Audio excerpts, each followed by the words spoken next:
ব্রাজিলকে Olympic জেতানো Rosario মিকেলের অধ্যায় অনেক আগেই সমাপ্তির মুখ দেখেছিল। এরপর সবচেয়ে বেশি আলোচনায় থাকা ওয়েলসের সাবেক কোচ ক্রিস কোলম্যানের সাথে সব ঠিক হয়েও শেষ অবধি হলো না। শেষমেশ আমেরিকান থমাস ডুলিকে বাংলাদেশের কোচ হিসেবে আনতে যাচ্ছে বাংলাদেশ ফুটবল ফেডারেশন।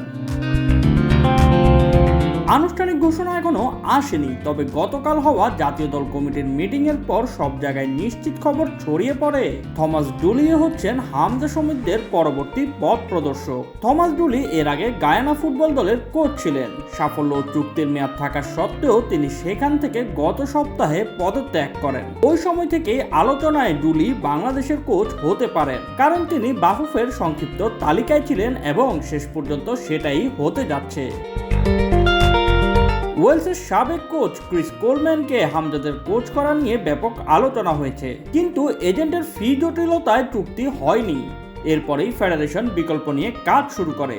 সেখানে জার্মান কোচ ব্রেন্ট স্টোকস এবং আমেরিকান কোচ থমাস ডুলি আলোচনায় ছিলেন। স্টোকস কোচ হিসেবে বেশ হাই প্রোফাইল, গুঞ্জন রয়েছে কম খরচে ডুলির সাথে আগেই কথা এগিয়ে রাখায় স্টোকসকে এমন পারিশ্রমিক দেওয়ার কথা বলে বাফুফে যাতে তিনি নিজেই আগ্রহ হারিয়ে ফেলেন। এতে পরিষ্কার হয়ে যায় থমাস ডুলির বাংলাদেশের কোচ হবার রাস্তা। ডুলির খেলোয়াড় হিসেবে কেরিয়ার বেশ ভালো। আমেরিকার হয়ে দুইবার বিশ্বকাপ খেলেছেন তিনি। 1998 সালে আমেরিকান দলের অধিনায়কও ছিলেন। কোচ হিসেবে তার এশিয়ায় কাজ করার অভিজ্ঞতা রয়েছে। ফিলিপাইনকে নিয়ে 2 মেয়াদে 6 বছর কোচিং করিয়েছেন। শুরুতে আমেরিকান দলের সহকারী কোচেরও দায়িত্বে ছিলেন। বাংলাদেশের কোচ হবার আগে ছেড়ে আসছেন গায়ানার দায়িত্ব। এবার সামলাবেন লাল সবুজ পতাকার বাহক হামজাদের dug out. Shoaib Shams, BD sports time.